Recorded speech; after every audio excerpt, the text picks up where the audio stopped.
And you can make it too. Oh. That's right. He's already painting. That's what we're here for. Seriously, I'm encouraged that you're both here.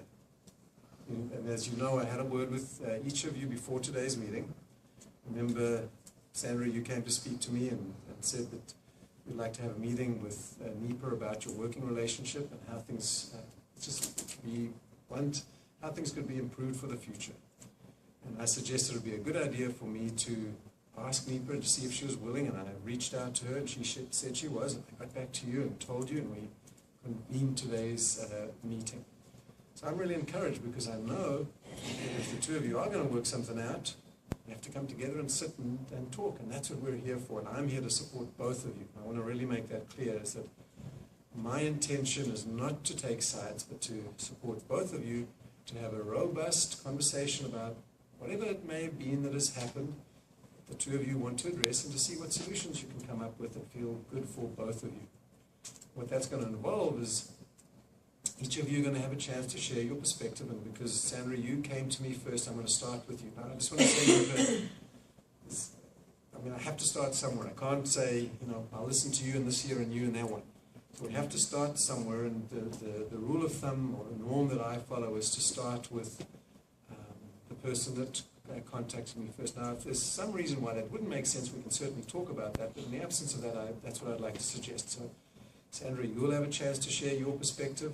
I'll listen to you, I'll summarize to make sure I've understood you, and I'll do the same for you, NEPA, when you go. And as I do that, when I am summarizing and things like that, I want to make it crystal clear to both of you, doesn't mean that I'm agreeing with you. What I believe is that each of you has a valid perspective, and I want to validate that. Sandra, you've got a perspective, and I want to be able to say, I hear you and understand where you're coming from. I want to say, I get what it is that you're feeling and what you're needing, and I want to do exactly the same for you, NEPA. Really, I really am here. I really just want to be helpful. And in fact, if either of you feel that I'm not being helpful, please do speak up. It might be I'm looking too much at NEPA, and Sandra says, hey, you must be taking NEPA's side. Then let's rather talk about it. Maybe I can do something. Maybe if we discover it's something that I can't do, then I'd probably say we can find another colleague of mine that can come and support the two of you. So there are a couple of other little odds and ends we're going to have to attend to, or at least I want to sort of clarify for the two of you. One is that this meeting is confidential and private. I suppose I'd really emphasize the sense that I'm not going to be reporting back to anyone. There's not going to be a record of this in any personnel files. It's really just an opportunity, again, for the two of you to get on the same page. We're not even going to sign any. There's not any documentation to sign. It's really informal, just an opportunity for each of you to share your perspective and see what we can work out. However, while we don't have an agreement per se, like a formal agreement, what I would like us to do is to see if we can agree on some ground rules. So, are there any thoughts about that? Just give me a second. I was thinking, I'm going to bring my pad. Here it is. So much for being prepared. And I was a Boy Scout. All right. So, are you both clear what I'm doing when I say ground rules? Yes. Any thoughts, Sandra, about what would be helpful? What we look, just to give you the real idea, is what we're looking for. What's going to make each of you feel safe and comfortable having this conversation, so that you can, in some senses, relax. Because yes, it's true. We are here to talk about. At least my understanding is there's been a little bit of a conflict.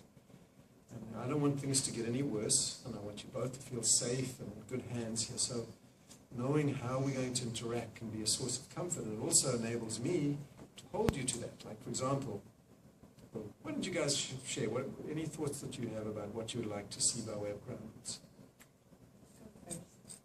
I would like to be able to speak without any interruptions, both verbal and also nonverbal, so facial expressions, I guess. Or I'm not going to limit facial expressions, but I guess scoffing. Like eye rolls, yeah, those sort of things. Okay. So, but essentially you're saying not through non-verbal or verbal communication to interrupt. So that certainly, and how does that sound to you? I think it would work. You like it? Yeah. And I honestly, I find it is, for this kind of a process, it's helpful. I also understand it's not, it's not a universal thing. In other words, there's some cultures that actually enjoy and get a lot of productive conversations through a more contemporaneous conversation. I find for mediation that works best. The only thing I would say is that let's see if we can frame it in a positive way to say, certainly just because to me it's really, what we're really saying is one person to speak at a time, right? And I'm wondering, if I may say, Nipa, is whether what you were really getting at by way of the non-verbals, in a sense goes to, I'm trying to look for a positive way of expressing that little piece of the puzzle. In other words, just because you're really saying, let's see how we can say this. In other words, if we could just, maybe I'm making a mountain out of this. How about one person speaks at a time, no verbal or non-verbal interruptions? So nodding heads as we're in agreement. All right, awesome. Any others? I was going to ask you, with your experience as maybe Mediator? thank you. What would you recommend us to have to use You know, for this to work? I have a little checklist, but I find this first one I find is very helpful. The other one I find just generally is for people, they'll often express it as, let's be civil and respectful. And then sometimes they want to talk a little bit more about that. But generally I find just something like that is, let's be civil and respectful often gets us going. But You mentioned that things will stay private and confidential, and you said it won't go in our personnel records. Is that something that HR told you won't happen? Well, I am in HR, and I just want to say, so the way, we have a program at our company, and we're really fortunate that we do. They sent a number of us away to be trained, and there is a process that is a little more formal where we actually have an agreement to mediate that people are asked to sign, and it very specifically clarifies things like confidentiality. What I'm proposing for the two of you is a less formal one, but again, what I've done is I've just made a note of it just to make sure that we're sort of really saying this is really part of our, you could say it's part of our ground rules, which is really establishing we're going to keep things private and confidential. But I do want to reassure you from my side, Sandra, you came to me, I haven't spoken to anyone else. I don't have to go and tell my manager that you were coming, the two of you are coming here today. I'm not going to be filing a report, putting anything anywhere. I'll be destroying my notes at the end of our session. And again, I'll just say I'm motivated to support our workplace being the most harmonious and productive that it can be.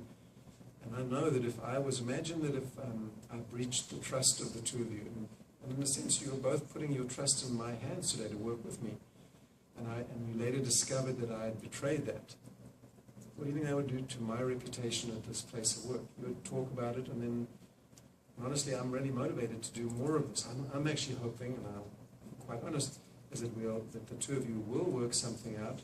You'll discover how helpful it really is, and it truly is. They've done research around the world where they say around about 80% and upwards of time, when people follow the process, they work something out.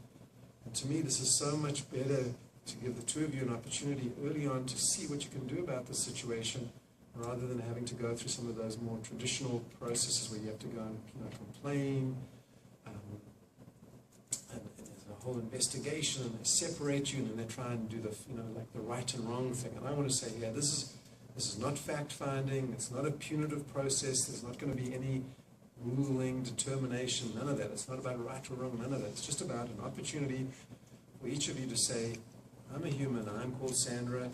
I'm a human, I'm called Nipa. And we've had some challenges, and we're trying to see what we can do. And I want to just be as helpful as I can with the two of you to see if you can find something that feels better than where you've been right now. Sort of in a sense, I often do this. You see this little, I'll do it on the back here. another one of my mediations, but I'll stay on this page. But you see this, I always say, so here's this line. This is us here in the present moment.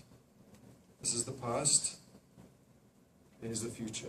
So we may need to look a little bit at what's happened in your past to understand what you're going to change in the future, but fundamentally I'm hoping to orient you and to say, what can the two of you do better moving into the future and make this a real positive outcome for the two of you. But anyway, let's make sure we've got these down. So I got the strong nods for the one to speak at a time without interruptions, either verbally or non-verbally. I suggested, Sandra, you asked, and I said, well, just as a general catch-all is to say, just keep it civil and respectful. And so again, so I've seen you both doing the nod, so that sounds good to you, and private and confidential. And here's the thing, let's imagine we get started and something isn't working. Please speak up, we can talk about it, maybe we can add something. Someone may say, you know what, I thought the respectful thing was going to work, but I think we need to unbundle that a little bit more and get a clearer sense of what we each mean about respect. Alrighty. I have a question. Sure. If, I know we're agreeing to keep things confidential, if I find out that Sandra said something to another colleague, what happens? Well, it's one of those ones where I certainly hope that doesn't happen, and in fact I'm glad that you mentioned that because you just reminded me of something that I had forgotten to do, but for that. But is that, as I say, firstly I hope that doesn't happen, that I hope that we have a good process and that you're both committed to an agreement and that you want to keep it. But at the same time, and I'll get back to the draconian side of that question, but at the same time, I have to believe that each of you, in the context of your lives, have other people that care for you, support you, and may even know that you're having a little bit of strife or that you're here today. And I sometimes find it helpful for the two of you to say, yes, we know it's going to be private and confidential. I'm not going to go into any personnel records, none of that. But realistically, each one of you may end up being tempted to speak to that, whether it's your partner, spouse, mentor, whoever it may be, and that you wouldn't want to do it in a way that breaches that agreement, just like you were suggesting. So what I found helpful is to just have a mature conversation, to acknowledge the probability that being human, that's going on, and that each of you identify a person that you can say, so Sandra can say, I gained comfort from being able to talk to so-and-so. And Nipa, you would be saying, I gain comfort from being able to talk to so-and-so. And then you both commit to limiting it and curtailing it to those two people. So I hear an okay, and again, I'm seeing, so Sandra, you also seem to like that. So why don't you each sort of share who you have in mind. And again, Nipa, in terms of, it was actually nice that you got to start with those, with the ground rules when Sandra suggested that. But as a default, I'll probably just always be going to start with Sandra, just because of that idea that she is the person that's come here to initiate things today, and I'll start with her. So, but Sandra, who do you have in mind that you would be wanting to speak to?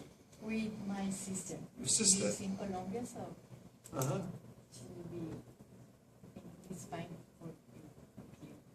Well, let's hear from Nipa. Nipa, how does that sound to you? Sounds totally fine. I would imagine And so. she doesn't speak English. Even better. There you go. So let's hear, who do you have for Sandra that you're going to be speaking with, Nipa? My husband. In this scenario, I have a husband. Okay. And this, I imagine he's local, right? And speaks English. And speaks English. Whoa. How's that for you, Sandra? Perfect. Perfect. And I hope so. In other words, I think what we're doing is we're keeping it real. In other words, you're going to have, naturally as a human, you need to be able to process what's going on. And again, I'm hoping you'll have something to celebrate. But at least now we know that. So what that means is not talking to your other colleagues. Now, one thing just on that, though, what happens, and I'm coming back to the sort of heading still towards Nipa, sort of getting more to Nipa's questions.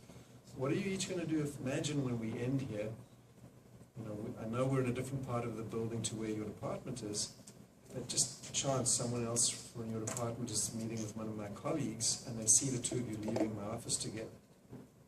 And then they get back and they say, hey, Nipa, I saw you and Sandra in the office there with John. Now what?